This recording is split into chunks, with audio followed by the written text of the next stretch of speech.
हे दोस्तों, कैसे हैं आप। उम्मीद करता हूं आप अच्छे होंगे। मैं हूं विनोद राज। स्वागत है टेक हिंदी साहित्य चैनल में।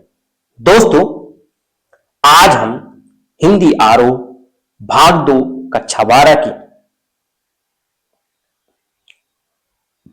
पद खंड का दूसरा पाठ पतंग की व्याख्या पढ़ने वाले हैं। उससे पहले यदि आप मेरे चैनल को सब्सक्राइब न किया हो तो सब्सक्राइब कर दें, बेल आइकन प्रेस कर दें, जिससे आपको आने वाली वीडियो की नोटिफिकेशन मिलती रहे। वीडियो को लाइक करें, अपने दोस्तों तक शेयर जरूर करें।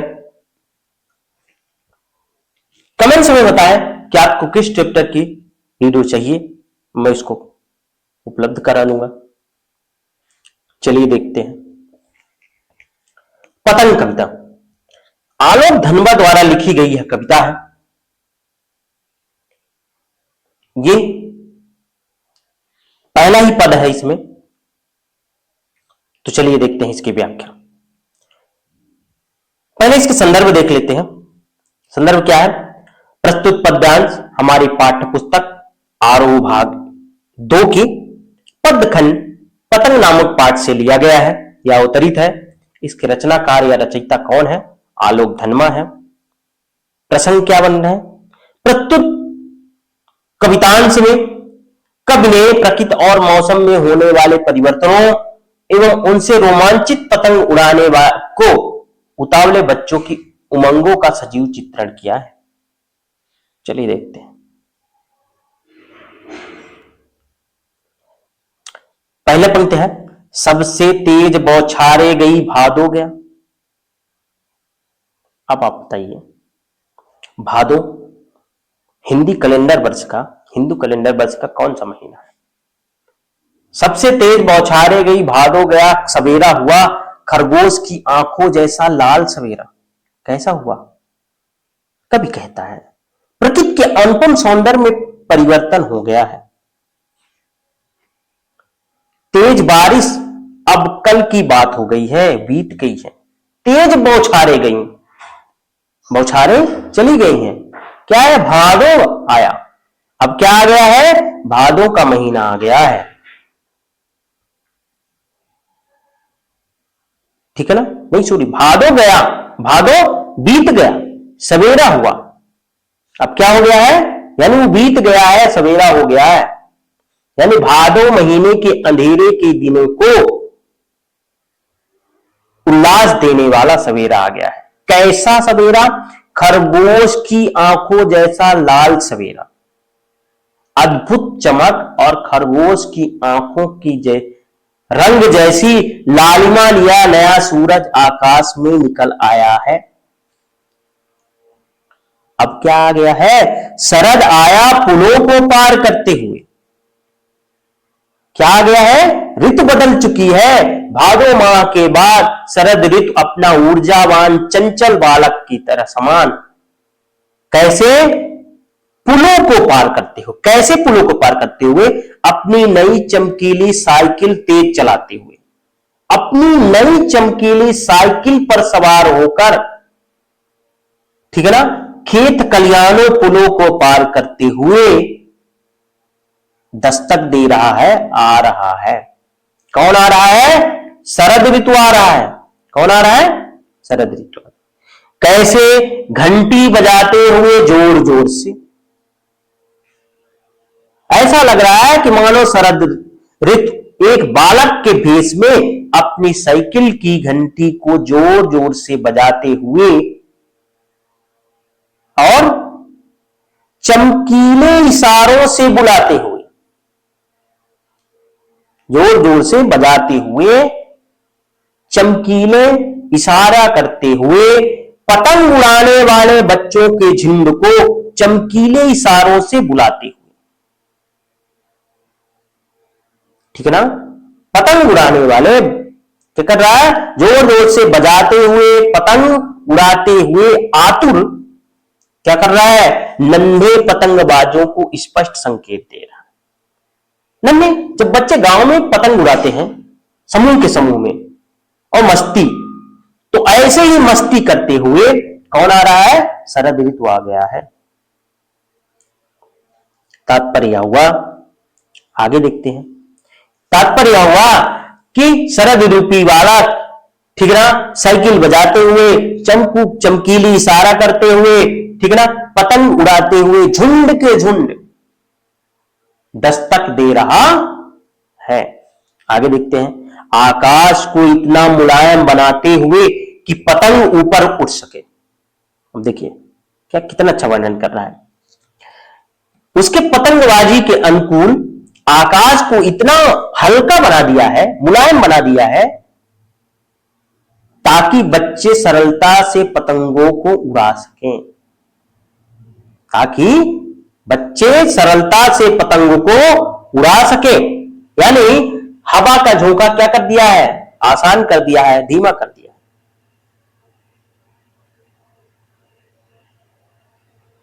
ठीक है।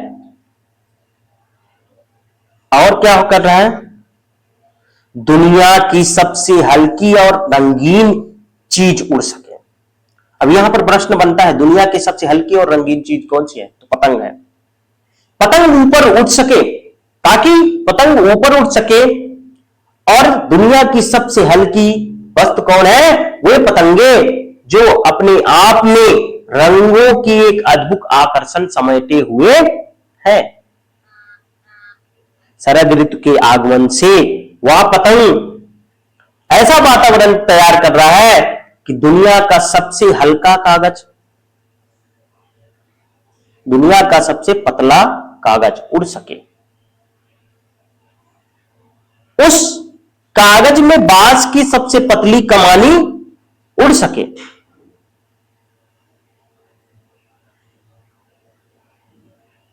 कमानी है ना, बांस की सबसे पतली हल्की कमानी, कमानी को खच्चप्पी कहते हैं, उड़ सके। ऐसा लगता है कि स्वयं प्रकृति एक नन्हे पतंगबाजों के जैसे शुरू हो सके सीटियों और किलकालियों और तितलियों की इतनी नाजुक दुनिया।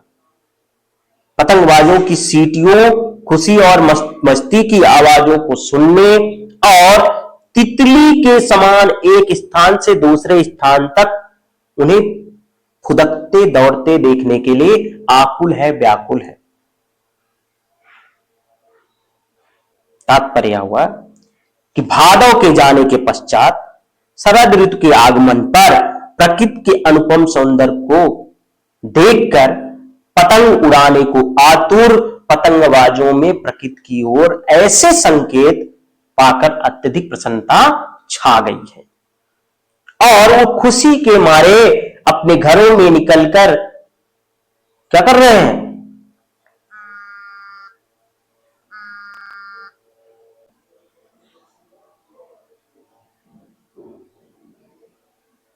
तो क्या कह रहा है कवि, ठीक है ना, कि निकलकर छतों के कंगारों किनारों पर पहुंच गए हैं। वही बालक की जो मंडली थी वो अपने अपने छतों पर आ गए हैं।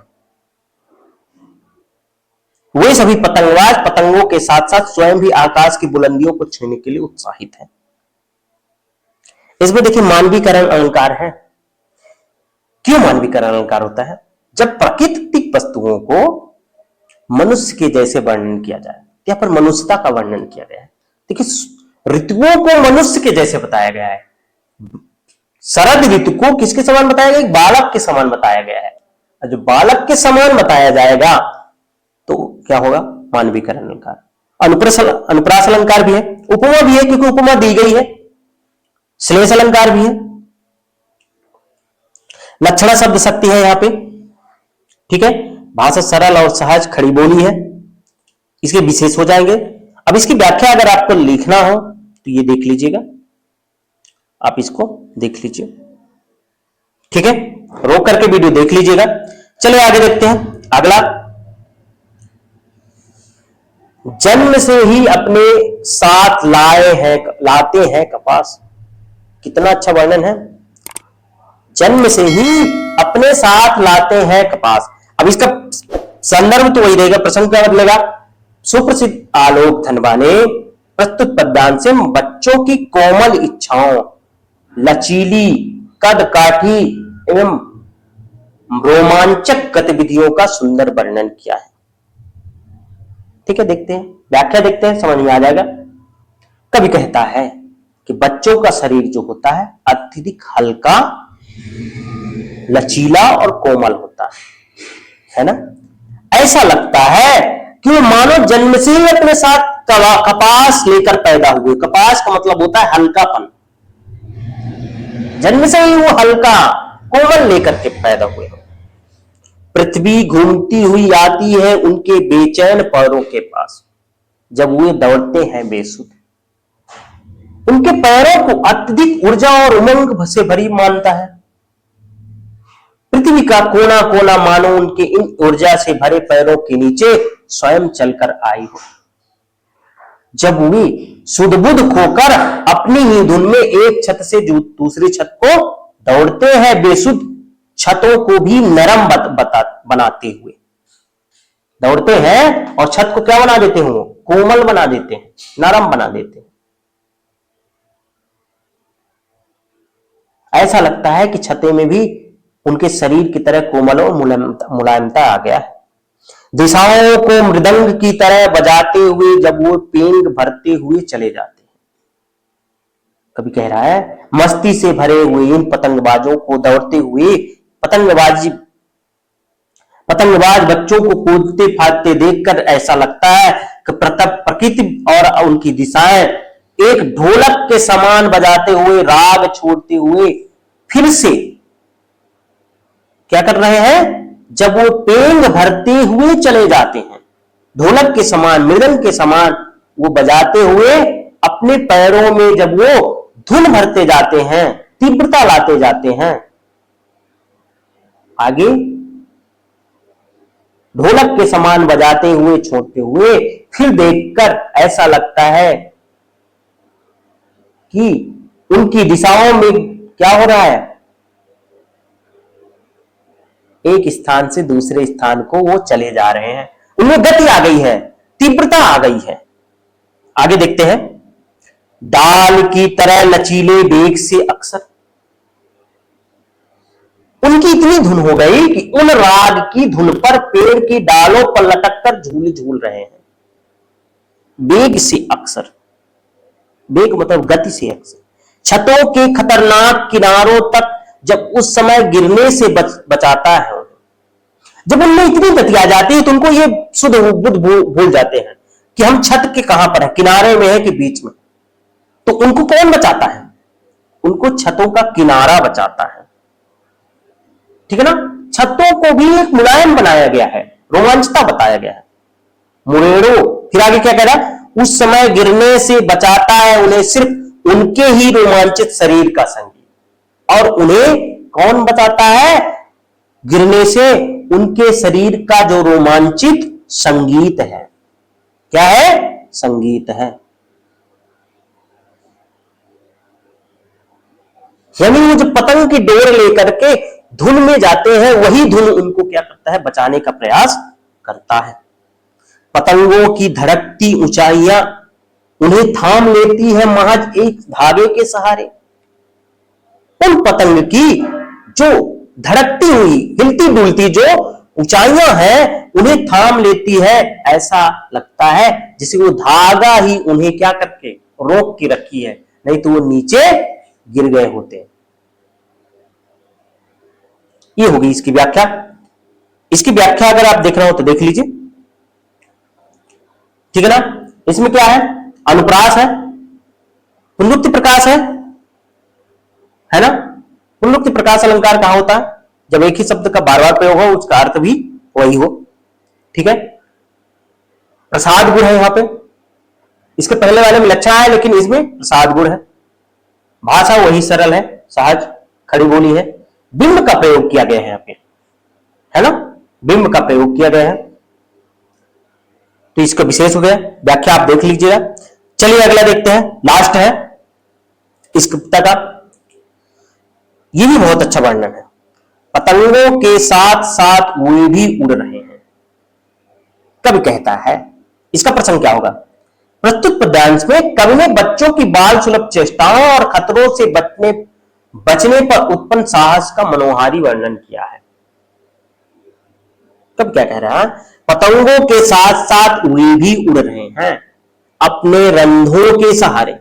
रंध्रों मतलब छिद्रों, शरीर के रोए जो होती हैं, रोए के सहारे उड़ रहे हैं।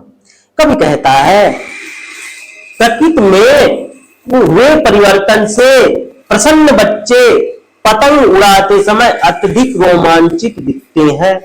ऐसा लगता है कि अपनी रंग बिरंगी पतंगों के साथ साथ वो भी अपने शरीर के असंख्य छिद्रों के बल पर असीम आकाश में उन्मुक्त उड़ान भर रहे हैं, रंध्रों के सहारे उड़ान भर रहे हैं।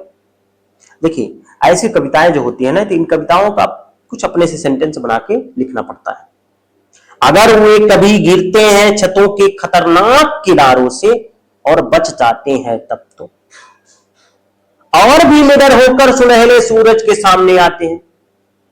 क्या कह रहा है कब, उनका जोश देखते ही बनता है।